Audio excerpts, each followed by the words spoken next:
So ఇప్పుడు మనము ఈ యొక్క ఆంధ్రప్రదేశ్ రాష్ట్రానికి సంబంధించిన తలసరి ఆదాయం. సో మన ఆంధ్రప్రదేశ్ రాష్ట్ర తలసరి ఆదాయం 2023లో చూసుకుంటే 2,42,000 రూపాయలు. ఓకేనా, 2,42,479 రూపీస్. ఇట్స్ ఫ్యాక్చువల్ అమ్మ, ఫ్యాక్చువల్ డాటానే ఉంటుంది ఇక్కడ. పెద్దగా మనకి ఎక్స్ప్లెనేషన్ అనేది ఏముండదు, మీ అందరికీ తెలిసిందే కదా. సో ఒక రాష్ట్ర తలసరి ఆదాయం ఈజ్ ఈక్వల్ టు ఆ రాష్ట్ర జిఎస్విఏ ఆర్ జిఎస్డిపిపై మనకి ఏముంటుందమ్మా, టోటల్ ఏదైతే మనం చెప్పుకున్న పాపులేషన్, ఆ టోటల్ ఏపీ పాపులేషన్ ఇస్తే డివైడ్ చేస్తే మనకు వచ్చేది per capita income. So next ఇప్పుడు డిస్కస్ చేసుకోవాల్సింది per capita income of AP and India comparisons, ఆ గ్రోత్ రేట్స్, మళ్ళీ ఇండివిజువల్ డిస్ట్రిక్ట్స్కి సంబంధించింది ఏదైతే ఉందో చూసుకుంటే మనకు ఆటోమేటిక్గా ఒక ఐడియా అనేది వస్తుంది. అలా మన యొక్క వృద్ధి రేట్ అనేది చూసుకుంటే మనకి ఆల్మోస్ట్ 10% అనేది ఉందమ్మా. గతంతో పోలిస్తే ఆల్మోస్ట్ 10% ఉంది. అది మనం గ్రోత్ రేట్లో మనం డీటెయిల్గా డిస్కస్ చేద్దాం. And all India per capital income, so ఆ యొక్క దేశ సగటు ఏదైతే మనం చెప్పుకున్న ఆదాయం ఏదైతుందో పర్ క్యాపిటల్ ఇన్కమ్ వచ్చేసి 2022లో 1,84,000 కోట్లు, సారీ 1,84,000 రూపాయలు వచ్చేసి చాలా క్లియర్గా ఉంది, విచ్ ఈజ్ లోవర్ దాన్ ఆంధ్రప్రదేశ్. మన రాష్ట్ర తలసరి ఆదాయం కంటే ఇది తక్కువగా ఉందన్న సంగతి క్లియర్గా తెలుస్తుంది. ఇది ప్రస్తుత ధరలో, ఏ ధరలోమా, ఇది కరెంట్ ఇయర్ ప్రైస్ ఏదైతుందో కరెంట్ ఇయర్ ప్రైస్లో లెక్కిస్తే అన్న సంగతి కొంచెం గుర్తుపెట్టుకోవడానికి ప్రయత్నించండి. ఓకేనా, మళ్ళీ రిపీట్ చేస్తున్నాను, ఇది ఏ ధరలకి సంబంధించిందమ్మా, ప్రస్తుత ధరల ప్రకారం అనేది కొంచెం గుర్తుపెట్టుకోవడానికి ప్రయత్నించండి. Very very very very important. So ఇప్పుడు ఆ గ్యాప్ అనేది ఏమవుతుంది, ఆ గ్యాప్ అనేది మనకి ఏమవుతుంది అనేది ఒకసారి చెక్ చేద్దాం. So the per capita income ఏదైతే మనం చెప్పుకుంటున్నామో, the per capita income of AP and all India price at current price, అంటే ఆ యొక్క తలసరి ఆదాయం అనేది ఆంధ్రప్రదేశ్ రాష్ట్రానికి సంబంధించిన ఆ యొక్క తలసరి ఆదాయము. ఓకేనా, ఒకప్పుడు చూసుకుంటే 2014 మన రాష్ట్ర అవతరణం ఏదైతే ఉందో, ఓకేనా, స్టేట్ బైఫర్కేట్ అయిపోయిన తర్వాత దేశ మరియు రాష్ట్ర తలసరి ఆదాయాలకు కంపారిజన్ చేయండి. ఆ గ్యాప్ అనేది నేరోగా ఉంది. అంటే ఆ గ్యాప్ అనేది ఏదైతే ఉందో అది నేరోగా, అంటే ఆ డిఫరెన్స్ మన ఆంధ్రప్రదేశ్ రాష్ట్ర తలసరి ఆదాయం వచ్చేసి దాదాపు 94,000 కోట్లు ఇక్కడ క్లియర్గా మనకు కనిపిస్తుంది. అండ్ మన యొక్క ఏదైతే చెప్పుకున్న దేశానికి సంబంధించిన తలసరి ఆదాయం వచ్చేసి 86,000 కోట్లు ఇక్కడ క్లియర్గా తెలుస్తుంది. అయితే ఆ యొక్క గ్యాప్ అనేది ఇక్కడ కేవలం నేరోగా ఉంది, సంకుచితంగా, అంటే గ్యాప్ అనేది చాలా చాలా తక్కువ ఉంది. 7,000 రూపాయలు మాత్రమే గ్యాప్ అనేది ఉంది. కానీ మన ఆంధ్రప్రదేశ్ రాష్ట్రం యొక్క తలసరి ఆదాయం యొక్క వృద్ధి రేట్ అనేది పెరుగుతూ వస్తుంది, అంటే గ్రోత్ రేట్ అనేది ఎక్కువగా ఉంది. సో గ్రోత్ అనేది ఎక్కువ ఉండడం వల్ల, వృద్ధి రేట్ ఎక్కువ ఉండడం వల్ల ఆ గ్యాప్ అనేది కూడా ఏమైందమ్మా, తగ్గుతూ వస్తున్న, గ్యాప్ అనేది కూడా ఏమవుతుంది, బ్రాడన్ అవుతూ వస్తుంది, పెరుగుతూ వస్తున్న సంగతి గుర్తుపెట్టుకోండి. సో ఇప్పుడు వచ్చేసరికి ఆ డిఫరెన్స్ వచ్చేసి 60,000 రూపాయలు ఉంది. అంటే దేశం యొక్క సగటు తలసరి ఆదాయానికి ఇప్పుడు మన యొక్క రాష్ట్ర తలసరి ఆదాయానికి ఉన్న అంతరం, ఆ గ్యాప్ అనేది 60,000 రూపాయలు ఉంది. అంటే చూడండి, దేశం 1,84,000, ఇది వచ్చేసి 2,42,000. ఆల్మోస్ట్ చూసుకుంటే మనకి 40+ అయితే మనం చెప్పుకున్న 20 వరకు చూసుకుంటే దాదాపు మనకి యావరేజ్గా చెప్తున్నాము 60,000 కోట్లు అనేది డిఫరెన్స్ అనేది కనిపిస్తుంది. సో దేశ సగటు కంటే మన యొక్క రాష్ట్ర తలసరి ఆదాయం అనేది హెచ్చీకరణ జరిగింది అనేది. అంటే ఇంకొకటి ఏంటంటే దేశం యొక్క జనాభా అనేది పెరుగుదలమ్మ. మీ అందరికీ కూడా ఆల్రెడీ జాతీయ ఆదాయంలో చదివే ఉంటారు. ఐ థింక్ ఈ people already aware of that one. ఏంటది, మన per capita income growth rate is equal to తలసరి ఆదాయపు వృద్ధి రేట్ ఈజ్ ఈక్వల్ టు జాతీయ ఆదాయపు వృద్ధి రేట్ అనేది ఏదైతుందో మైనస్ పాపులేషన్ గ్రోత్ రేట్ అనేది చాలా క్లియర్గా, చాలా స్పష్టంగా తెలుస్తుంది. సో ఆబ్వియస్లీ మన యొక్క పాపులేషన్ గ్రోత్ రేట్ అనేది ఏమైందమ్మా, తగ్గుతూ వచ్చింది. మన యొక్క రాష్ట్ర జనాభా యొక్క వృద్ధి రేట్ అనేది ఏమైంది, తగ్గుతూ వచ్చింది. అందుకే మొన్న రీసెంట్గా చంద్రబాబు నాయుడు గారు కూడా ఈ క్వశ్చన్ ఏమంటారు, మనకి రీసెంట్గా న్యూస్ పేపర్లో కానీ మీడియాలో కానీ అనౌన్స్మెంట్స్ ఏం చేశాడు, పిల్లల్ని కనండి అని చెప్పేసి. అప్పుడిప్పుడు 2016 ఆ టైంలో పిల్లల్ని కనమని చెప్పాడు.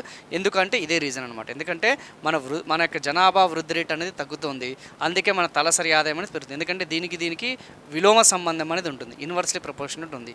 సో కేవలం మనము దీని మీదనే కాన్సన్ట్రేట్ చేయడం కాదు, ఈ యొక్క పాపులేషన్ గ్రోత్ రేట్ అని డిక్లైన్ అయినా కానీ మన పర్ క్యాపిటల్ ఇన్కమ్ అనేది పెరుగుతుంది. ఇప్పుడు బెటర్గానే ఉన్నామా, ప్రజెంట్ అయితే బెటర్గా ఉన్నాం. కానీ రాబోయే రోజుల్లో ఫ్యూచర్ జనరేషన్ ఏదైతుందో జనాభా తగ్గే కొద్దీ ఆటోమేటిక్గా మనకి డెమోగ్రఫిక్ డివిడెంట్ అనేది పడిపోతుంది. తెలుసు కదా, డెమోగ్రఫిక్ డివిడెంట్ 15 నుంచి 64 సంవత్సరాల మధ్య ఉన్న వయస్సులు అనేది తగ్గిపోతుంటారు జనాభా. ఎకనామిక్ యాక్టివిటీస్ అనేది స్లో డౌన్ అయిపోతాయి.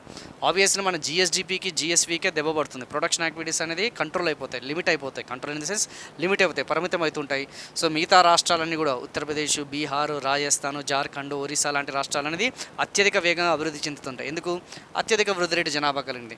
కానీ మన సౌదర్న్ స్టేట్స్ ఏదైతే కేరళ, తమిళనాడు, ఆంధ్రప్రదేశ్, తెలంగాణ మాత్రం ఆ యొక్క వృద్ధి రేట్ అనేది మందగించడం జరుగుతుంది, స్లో డౌన్ అవ్వడం జరుగుతుంది. ఆ స్లో డౌన్ అవడానికి ప్రధానమైన కారణం వచ్చేసి జనాభా లేకపోవడం.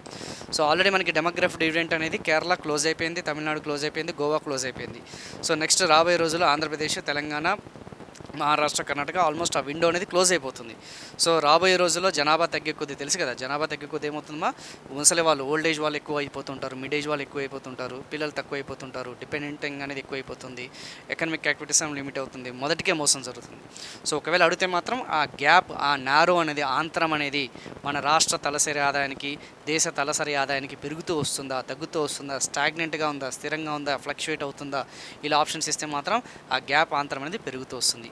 సో చంద్రబాబు నాయుడు గారు ఎప్పుడైతే అంతకుముందు అధికారంలో లేరో అప్పటికి 30,000 రూపాయలు ఉందమ్మా, కోల్పోయారు 30,000 రూపాయలు. సో ఇప్పుడు వచ్చేసి డబుల్ అయింది, 7,000 నుంచి 30,000, 30,000 నుంచి 60,000. ఓకేనా. సో కొంచెం అవన్నీ కూడా చెక్ చేసుకోండి. ఇంకా వృద్ధి రేట్లకి సంబంధించింది ఉంటాయి, నెక్స్ట్ వన్ వచ్చేసి అది కూడా చదువుకోవడానికి ప్రయత్నించండి. ఓకేనా.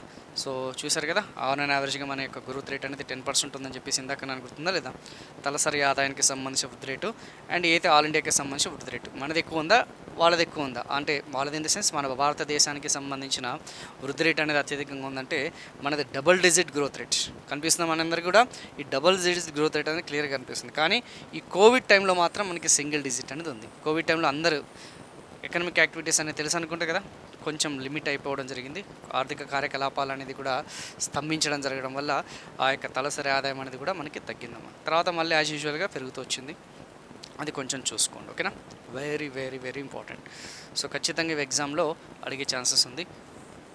దేశ సగటు తలసరి ఆదాయ వృద్ధి రేట్ అనేది సింగిల్ డిజిట్ ఉంది, మనది మాత్రం గ్రోత్ రేట్ అనేది డబుల్ డిజిట్. మన కాంపౌండ్ యాన్యువల్ గ్రోత్ రేట్ కూడా యావరేజ్గా 10% ఎక్కువ ఉందమ్మా, అది కూడా కొంచెం నెక్స్ట్ ఉంది. ఇప్పుడు కొంచెం జిల్లాల వారీగా చూసుకుంటే, మనకున్న డేటా పరంగా చూసుకుంటే జిల్లాల వారీగా అత్యధిక తలసరి ఆదాయపు వృద్ధి రేట్ వచ్చేసి కృష్ణా డిస్టిక్, కృష్ణా జిల్లా వచ్చేసి అత్యధిక తలసరి ఆదాయం.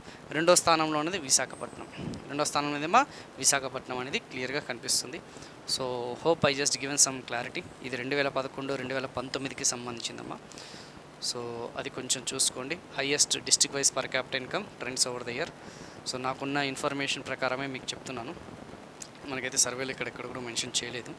And per capital income, GDP, ఓకేనా, కాన్స్టెంట్ ప్రైస్, ఏదైతే మనం చెప్పుకున్న per capital compound annual growth rate అనేది కూడా కృష్ణా డిస్ట్రిక్ట్ అనేది హైయెస్ట్ ఉంది, క్లియర్గా మనకు తెలిసిపోతుంది. ఓకేనా. పర్ క్యాపిటల్ జీడిడిపి అనేది ఏదైతే ఉందో, ఓకేనా, గ్రాస్ డొమెస్టిక్ ప్రోడక్ట్ అనేది కూడా కృష్ణా డిస్ట్రిక్ట్ అనేది హైయెస్ట్ ఉంది. విజయనగరము, ఆల్మోస్ట్ మనకి విశాఖపట్నము, ఈస్ట్ వెస్ట్ అంటే ఏదైతే మనం చెప్పుకున్న కోనసీమ, దివిసీమకి సంబంధించిన ఏవైతే ఉన్నాయో అవి కొంచెం ఆంధ్ర ఉంటాం కదా, కోస్తాంధ్ర ఏదైతే ఉందో కోస్తాంధ్రలో చూసుకుంటే మనకి వృద్ధి రేట్ అనేది హై, ప్లెయిన్ ఏరియాస్ కదా, ఎక్కువగా అగ్రికల్చర్ కదా, గ్రోత్ రేట్స్ ఎక్కువగా ఉన్నాయి. ఇంకా మీ అందరికీ తెలిసింది కదా, సో రాయలసీమ ప్రాంతం అంతా కూడా అల్పంగా ఉంటుంది. ఆల్రెడీ మీకు అగ్రికల్చర్ సెక్టార్లో మీకు ఆల్రెడీ కొంచెం అవగాహన ఉండే ఉంటుంది, ఎందుకు ఇక్కడ పరిశ్రమలు తక్కువగా ఉన్నాయి ఏంటనేది రాబోయే టైంలో మెల్లమెల్లగా సర్వేలో మనం చెప్పుకుంటూ పోదాం. ఓకేనా. సో ఇక్కడతోని 2 టాపిక్స్, ఫస్ట్ చాప్టర్ అంటే 4th యూనిట్కి సంబంధించిన 2 చాప్టర్స్ అయిపోయాయి. ఒకటి sectorial contributions per capital income వరకు అయిపోయింది. నెక్స్ట్ 3rd చాప్టర్ వచ్చేసి మనం డిస్కస్ చేసుకోబోయేది పబ్లిక్ ఫినాన్స్. ఏం డిస్కస్ చేసుకోబోతున్నాము, ఆ యొక్క పబ్లిక్ ఫినాన్స్ అనేది ఏదైతే ఉందో ఆ పబ్లిక్ ఫినాన్స్ అనే టాపిక్ అనేది మనము సర్వేలో ఉన్న మెన్షన్ చేయబడ్డ పబ్లిక్ ఫినాన్స్ టాపిక్ అంతా కూడా డిస్కస్ చేస్తాను. ఓకేనా. So finally already last unit AP budget అనేది, రీసెంట్ బడ్జెట్ అనేది ఆల్రెడీ చెప్పేశానమ్మా. So already I finish that one. ఈ పబ్లిక్ ఫినాన్స్ అనేది టాపిక్ అనేది ఫినిష్ చేస్తే కొంచెం లెందీగానే ఉంటుంది, మనకి 4th యూనిట్ అనేది కంప్లీట్ అయిపోతుంది. ఈ యూనిట్ కంప్లీట్ అయిపోతుంది, 4th యూనిట్ అనేది ఫినిష్ అయిపోవడం జరుగుతుంది. ఆల్రెడీ దీనికి సంబంధించింది అయిపోయింది కాబట్టి 4th unit will be completed. ఓకేనా. సో ఇక్కడితోనే ఈ సెషన్ అనేది క్లోజ్ చేస్తున్నాను. Thank you so much.